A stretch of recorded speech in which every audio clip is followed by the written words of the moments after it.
औज़ु बिल्लाहि मिनश शैतानिर रजीम बिस्मिल्लाहिर रहमानिर रहीम।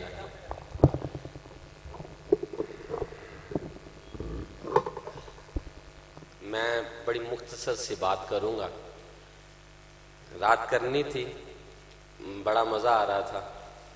इंकशाफ की आजकल जो नई नई बातें हमारे सामने आ रही ना, उनके ऊपर कुछ जवाब है।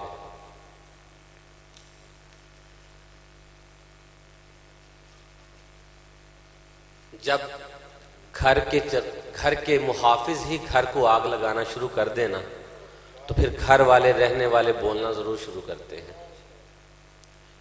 जिसका दिल करता है वो मिंबर रसूल सल्लल्लाहु अलैहि वसल्लम पर बैठकर कह देता है कि अली वर्गा ज़माने ते पीर वखा मिनू नहीं बोलना चाहिए था। नाउज़ुबिल्लाह, यहाँ तक कि कहा कि उसके मुंह में खाक हो। उस बंदे को इतनी हया नहीं आई कि तुझे इज्जत भी इन्हीं के सदके मिली थी। उनके लिए जवाब है। मैं मुख्तसर बात करूंगा, गौर से सुनिएगा। अम्मा आयशा सलामुल्लाह अलैह, मैं माँ कह के बुलाता हूं, और वह अल्हम्दुलिल्लाह मोमिनों की माँ है। ठीक है, ज़हन में रखिएगा। आप अपने घर में तशरीफ फरमाएं, देखती क्या है कि मेरे अब्बा जान मौला अली पाक का चेहरा बड़े मोहब्बत से, बड़े प्यार से देख रहे हैं और मुसलसल तकते रह रहे हैं। जब आप उठकर चले गए तो हमारी माँ से रहा ना गया, तो पूछती हैं कि अब्बा जान, जो आपकी भी माँ है, रिश्ते में बेटी, नबी की निस्बत मिलने की वजह से माँ बन गई, तो कहती हैं कि अब्बा जान आप बड़ी मोहब्बत से अली का चेहरा देखते हैं। तो कहा बेटा क्यों ना देखूं, मैंने अपने कानों से खुदा की कसम सुना है कि हजरत अली करमुल्लाह वजल करीम का चेहरा देखना इबादत है। आप इतना कहकर खामोश हो गए। मां ने कहा, हजरत अम्मा आयशा सलामुल्लाह अलैहा ने कहा, अगर चेहरा देखना इबादत है, ये तो जो हम मौजूद हैं देख रहे हैं, ज़ाहरी पर्दा भी आपने फरमाना है, ये मैं अपनी तरफ से वजाहत दे रहा हूँ। हदीस के अल्फाज मखसूस होते हैं, मैं अपनी तरफ से वजाहत दे रहा हूँ, अंदाज भी वो नहीं हो सकता। कभी ना सोचिएगा कि कभी हम उनकी तरफ कोई अंदाज भी कर जाए। ठीक है, तो कहते हैं कि जब अली पाक नजर न आए, तो फिर जो आज हम कर रहे हैं ना, इसकी गवाही अम्मा आयशा सलामुल्लाह अलैहा ने दी। आपने अब्बा जान के आगे जब सवाल रखा ना, तो कुर्बान जाऊं सदीक़ अकबर रज़ी अल्लाह ताला अन्हु पर, आप फरमाते हैं कि अली का चेहरा देखना इबादत है, अगर नजर ना आए तो अली अली करना इबादत है। ये मेरे करीम आका सल्लल्लाहु अलैहि वसल्लम ने फरमाया है। दूसरी जगह पर आप फरमा रहे हैं सहाब को, आप सहाब को फरमा रहे हैं कि हजरत अली करमुल्लाह वजल करीम जन्नत की टिकटें बांटेंगे। जब ये बात हजरत अली करमुल्लाह वजल करीम के पास पहुंची, मैं मुख्तसर कर रहा हूं, जरा बयान लंबा था, 20-25 मिनट का था, मुख्तसर 5 मिनट में करना है मैंने। जब आप तक बात पहुंची मौला अली करमुल्लाह वजल करीम के पास, तो आपने कहा कि अगर अबू बकर सिद्दीक ने मेरे बारे में यह बात खोल दी है, ओपन कर दी है कि मैं जन्नत की टिकटें मैं बांटूंगा, तो उनसे जाके कह दे और तुम लोग भी सुन लो, खुदा की कसम मुझे प्यारे मोहम्मद सल्लल्लाहु अलैहि वसल्लम ने फरमाया, जिसे सिद्दीक ना कहे उसे टिकट नहीं देगी। अब चलते हैं आगे। किसी भी को इतनी जल्दी इल्म नहीं होगा, जाके पूछिएगा किसी भी उलमाए दीन से, उन्हें पूछिएगा कि हजरत अबू बकर सिद्दीक को गुस्ल किसने दिया, आपकी तदफीन किसने की।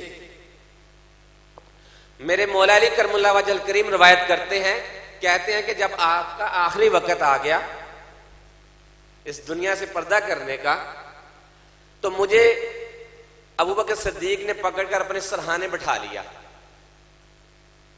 और कहा, आगे से अर्ज करते हैं, अली जब मैं इस दुनिया से चला जाऊं तो मुझे अपने इन हाथों से गुस्ल देना जिन हाथों से तूने प्यारे रसूल सल्लल्लाहु अलैहि वसल्लम को गुस्ल दिया है। फिर आपने दूसरी बात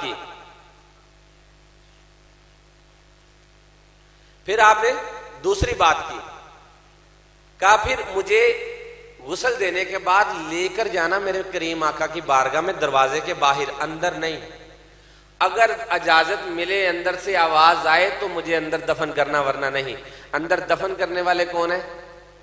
कौन है बोले जरा, भूलना नहीं है। जो बातें मैं कह रहा हूं इन्हें पक्का कर ले अपने, ये आपके ईमान का हिस्सा होना चाहिए। हजरत अबू बकर सिद्दीक रज़ियल्लाहु अन्हु, उत्बा बिन हारिस हदीस के रावी हैं, और भी बहुत सारी हदीसें हैं, सिर्फ मुख्तसर। आप फरमाते हैं कि हम मस्जिद से निकले, करीम अली एक तरफ है, अबू बकर सिद्दीक रज़ियल्लाहु अन्हु एक तरफ है, और साथ साथ मैं चल रहा हूं। तो आगे जाते हैं तो देखते हैं इमाम हसन अलैहिस्सलाम आप बच्चों के साथ खेल रहे हैं। तो हजरत अबू बकर सिद्दीक देख कर ना तो रुक गए। मैंने कहा ये जो मेरा अंदाज है ये मेरा अपना है, उन जैसी नकल नहीं हो सकती। आपने जाके इमाम हुसैन अलैहिस्सलाम को उठाकर अपने कंधों पर बैठा लिया और ऊंची ऊंची आवाज से कह दिया, ये अपने बाबा जानी मोहम्मद सल्लल्लाहु अलैहि वसल्लम की शबी हैं, अली की शबी नहीं। और उत्बा बिन हारिस फरमाते हैं कि जब हजरत अबू बकर सिद्दीक ने ऊंची ऊंची आवाज से ये कहना शुरू किया तो मैंने फौरन अली पाक का चेहरा देखा। जब चेहरा देखा तो आप मीठे मीठे मुस्कुरा रहे थे, कह रहे थे सच कह रहे हो। ठीक है, ये थी हजरत अम्मा आयशा सलामुल्लाह अलैहा की मोहब्बत और हजरत अबू बकर सिद्दीक रज़ियल्लाहु अन्हु की मोहब्बत। अब चलते हैं आगे हजरत उमर फारूक रज़ियल्लाहु अन्हु पर।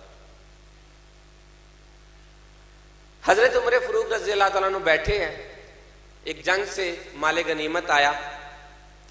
जब माले गनीमत आया तो आपने माल तकसीम करना शुरू किया, सबको 500 दिरहम दिए। अपने बेटे अब्दुल्ला बिन हारिस की बारी आई तो उसे भी 500 दिरहम दिए। और जब बारी आई ना हुसनैन करीमैन शहजादों की, तो आपने 1,000 दिरहम दिया। अब्दुल्ला बिन हारिस खड़े हुए, अब्बा जान आप आदिल हैं, अदल करने वाले, इंसाफ करने वाले। मैंने जंगें लड़ी है नबी पाक सल्लल्लाहु अलैहि वसल्लम के साथ, गजवे लड़े, वैसे भी मेरा काम बड़ा है, तो मुझे मेरा रुतबा ज्यादा है तो मुझे पैसे ज्यादा मिलने चाहिए। हजरत उमर फारूक रज़ियल्लाहु अन्हु को जलाल आ गया, जलाल आकर खड़े हो गए।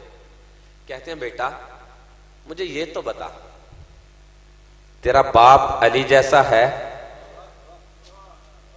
तेरा बाप अली जैसा है? तेरी मां अम्मा फातिमा ज़हरा सलामुल्लाह अलैहा जैसी है? तेरा चचा जाफर बिन त्यार जैसा है? तेरा दादा क्या अबू तालिब सलामुल्लाह अलैह जैसा है? और तेरा नाना क्या मेरे करीम आका सल्लल्लाहु अलैहि वसल्लम जैसा है? बता तो सही, कोई एक रिश्ता, आज नहीं क़यामत तक तू एक रिश्ता इन जैसा लिया, मैं तुझे 1,000 दिरहम दे दूंगा।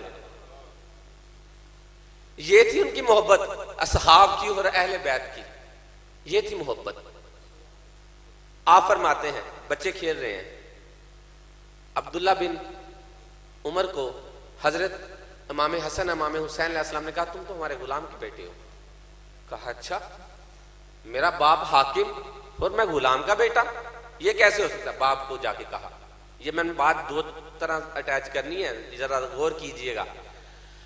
आपने जाके अपने बाजान से कहा बेटा फौरन कलम दुआत लो, पकड़ो और जाके उस नैन से लिखा लो। फौरन गए, साथ गए, मिलकर गए। हुसनैन मुझसे ये कहा है मेरे बेटे से? कहा चचा जान जी कहा है, हजरत अली से बड़े हैं, हजरत अबू बकर सिद्दीक को भी चचा कहते थे। कहते हैं हाँ चचा जान कहा है। कहा बेटा लिख दो। कागज लिया, कलम लिया, लिख के दे दिया। बेटे को पकड़कर कहते हैं बेटा ये नोट कर लो, मेरी बात नसीहत याद रखनी है, जब मैं मरूं तो ये मेरे कफन में रखना। फरिश्ते आएंगे मुझसे जब सवाल करेंगे ना तो कागज आगे कर दूंगा। अब मुझे ये सोचकर बताएं, क्या हजरत अली को नबी पाक सल्लल्लाहु अलैहि वसल्लम ने नहीं फरमाया कि उमर मेरे बाद नबी होता, अगर नबी की कोई इजाजत होती? क्या नबी पाक सल्लल्लाहु अलैहि वसल्लम ने उमर पाक को जन्नत की बशारत नहीं दी? फिर भी हुसनैन करीम मैन से मोहर लगा रहे हैं।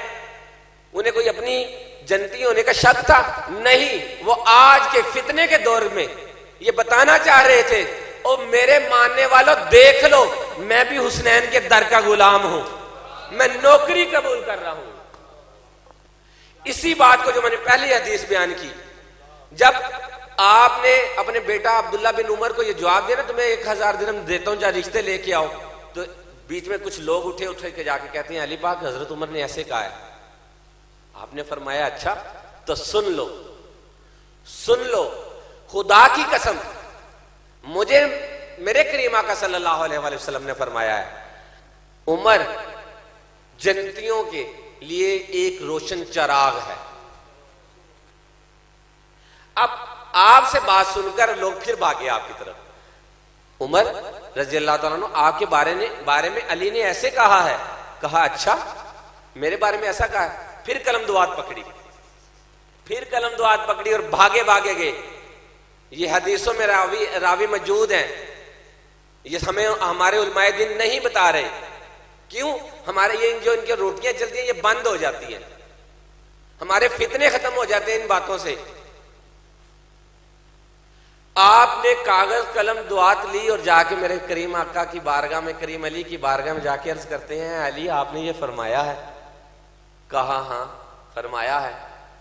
कहा लिख दे। लिख दिया। सैन भी कर दे। सैन कर दिया। पकड़ के कहा बेटा जब मरूं तो कब्र में रख देना।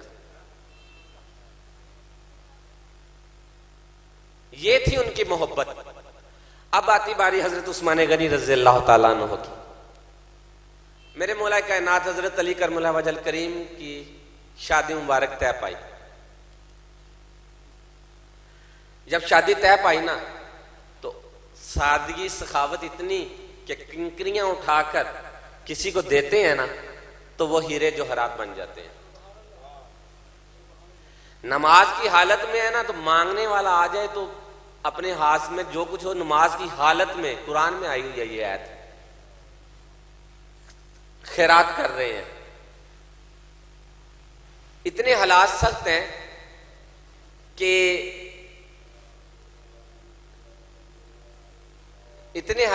हैं कि शादी के लिए खर्चा नहीं है, वलीमे के लिए खर्चा नहीं है। तो अपनी जिरा जो थी ना, जंग की जिरा, और बेचने के लिए चल पड़े। तो आगे हजरत उस्मान गनी खड़े हैं।